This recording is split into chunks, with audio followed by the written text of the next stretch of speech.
Good morning, everybody, and welcome to Life Church. Today, you get to hear from me. I just want to share what God's put on my heart the last couple of weeks. So, a little bit about me. Don't know if you know, but I love to cook. I love to bake. I love to do anything that's creative, where you put all kinds of things together and something magical comes out at the other end. Who knew that eggs, flour, sugar, vanilla, a little bit of baking powder can make a cake? Something so beautiful and so delicious, just a few ingredients. So I love doing that. That's really fun for me. But I have a story about cooking.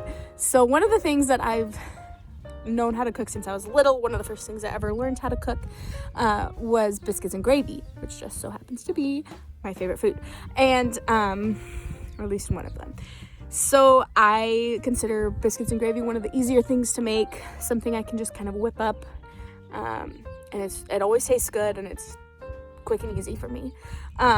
So last week, or a couple weeks ago, I had planned to make biscuits and gravy for dinner, and Ty said, I have a hangout with the youth kids tonight, and we're going to start at 6:30, so can we have dinner a little early? I said, absolutely, no problem. So start cooking around 5:15. Got the gravy going, got the biscuits in the oven from scratch, cooking in the oven, everything's going great. Around 5:45, it's about half an hour, I was checking my gravy, and it was like water. It was not thick, it was basically just hot milk and sausage, and it looked awful. And so I start freaking out because we're running out of time. Ty needs to be able to eat. I don't want him to have to rush to eat. So I'm trying to think, okay, maybe I didn't put enough flour in. So quick tip or kind of instruction: when you make gravy, especially like a hearty sausage gravy for biscuits and gravy, you cook your sausage in like a big pot, and you don't drain it or take the fat and the oils out. You leave that in, and then you dump flour in the pot, and you mix it all together, and the flour coats to the grease. I know it sounds really gross, but it tastes delicious. And coats the sausage, and then you put the milk in, and when the milk cooks and the sausage cooks, the flour on the and the grease from the sausage starts to thicken the milk, and so it comes into that gravy texture, that gravy thickness. Not a lot of people like runny gravy on their biscuits. I'm one of them. Gravy needs to be thick and not just hot milk. So I'm freaking out because I'm thinking, okay, maybe I didn't put enough flour in the pot, so the sausage didn't get coated well enough, when I know for a fact I put like 2 cups of flour in there. So it was going to be a thick boy. And I'm just sitting there. Nothing's happening. I'm freaking out. So I'm going back in my head on some things that I knew. I could make another roux, like in a cup. A roux is like flour and water, in layman's terms, flour and water. Mixed it all together, and you put it in the pot, and it'll help thicken it up. So I did that. Still wasn't thickening up. Yes, it doesn't happen instantly, but I mean, this was like 15 minutes after I added the extra roux. Nothing's happening. So then I go, okay, I could add cornstarch and water. Same thing. Mix it together, put it in the pot. Nothing is happening. At this point, it is 6:15. Ty has 15 minutes until his hangout with the youth kids, and I do not have gravy ready. And I'm freaking out thinking, oh, well, I guess I'm going to serve him runny gravy for the first time in my life. It's going to be terrible and disgusting, and I've done everything I could. And I look up at my oven. My oven and my stove are one, and our stove has a feature. I don't think of it as a feature anymore, but a feature where you flip a switch and it'll go from a small burner to like a big burner. So it could cook a small pot or a big pot on the same burner. Great, right? Well, for some reason it was flipped to the small one, and I'm using a big pot.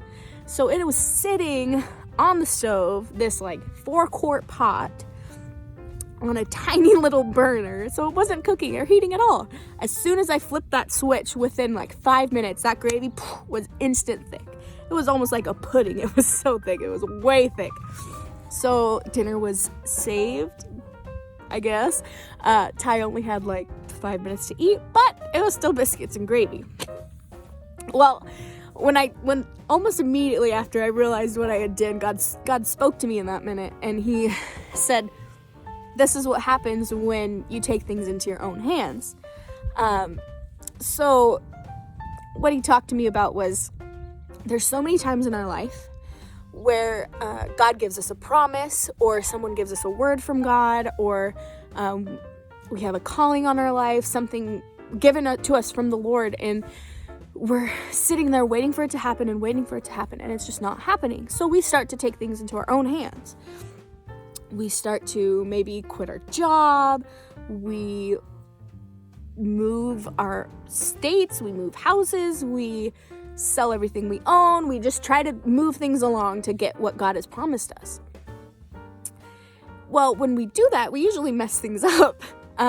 We may still get to that calling that God's given us, that promise God's given us, but it's not going to be the best condition or as effective as it would have been if we had let God's timing and God's promise lead us down the path instead of ourselves.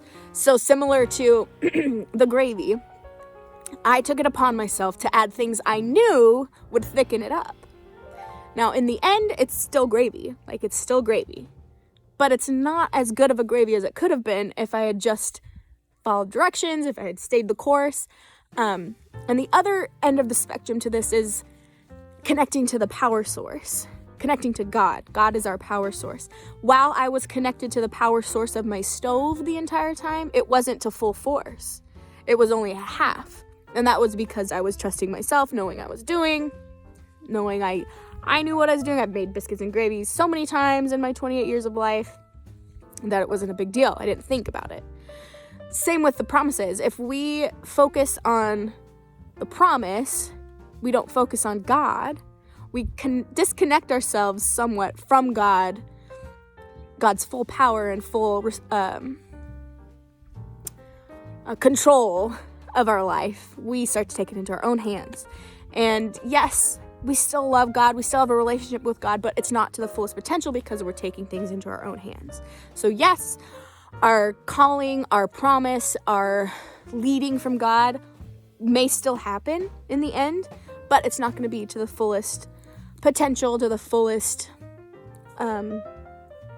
effectiveness that it could have been if we had just trusted God and let Him lead the way. My mom and I are doing a Bible study together through Acts, and so I was sharing with her the word God had given to me, and she reminded me of Abraham and Hagar. And in Genesis 15, verse 5 through 6, it says, God took him outside and said, "Look up at the heavens and count the stars, if indeed you can count them." Then he said to Abraham, "So shall your offspring be." Abraham believed the Lord, and he credited it to his righteousness. So basically, God told Abraham that he was going to have so many kids that it would be more than the stars in the sky, which is a big promise, especially since Abraham and his wife were very old. I think they were in their 80s, maybe 90s. And I know some of you are thinking, that's not that old. It's old to have a kid. That's pretty old.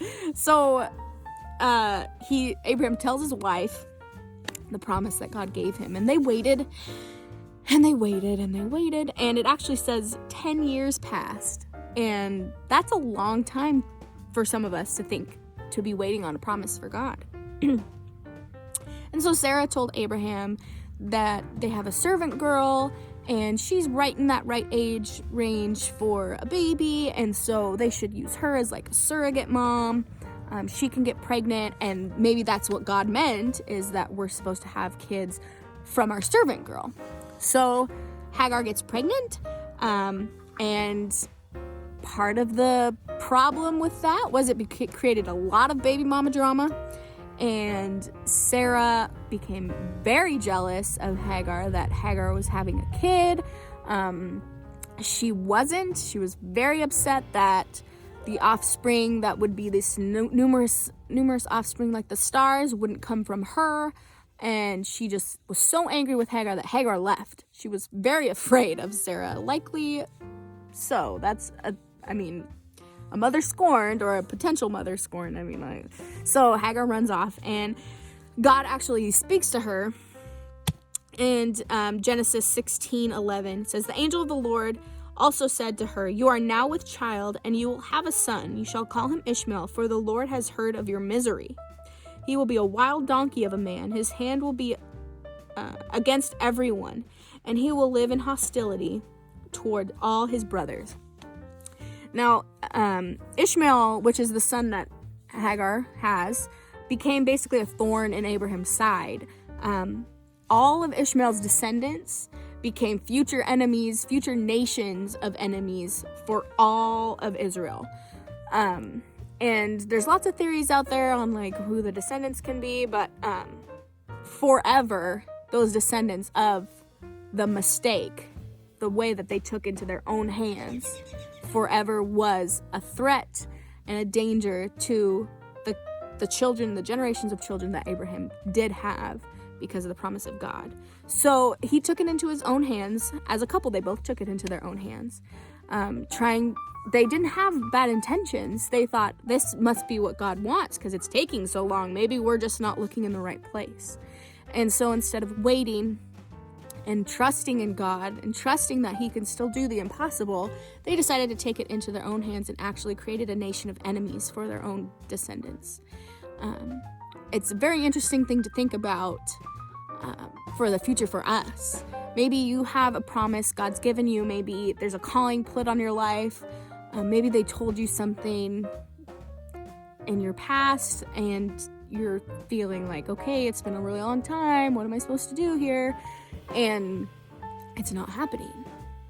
Well, I would warn against taking things into your own hands because it might end up something like Abraham and Sarah's. So I just want to encourage you that if you do have a calling, a promise on your life, I just want to encourage you to continue to pray, continue to seek him, wait on the Lord, and he will direct you. He will guide your path.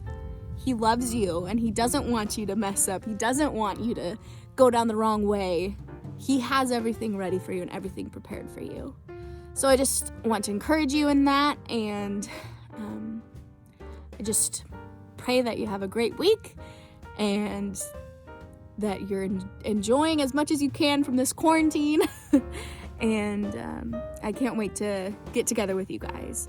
I love you all. Have a great week.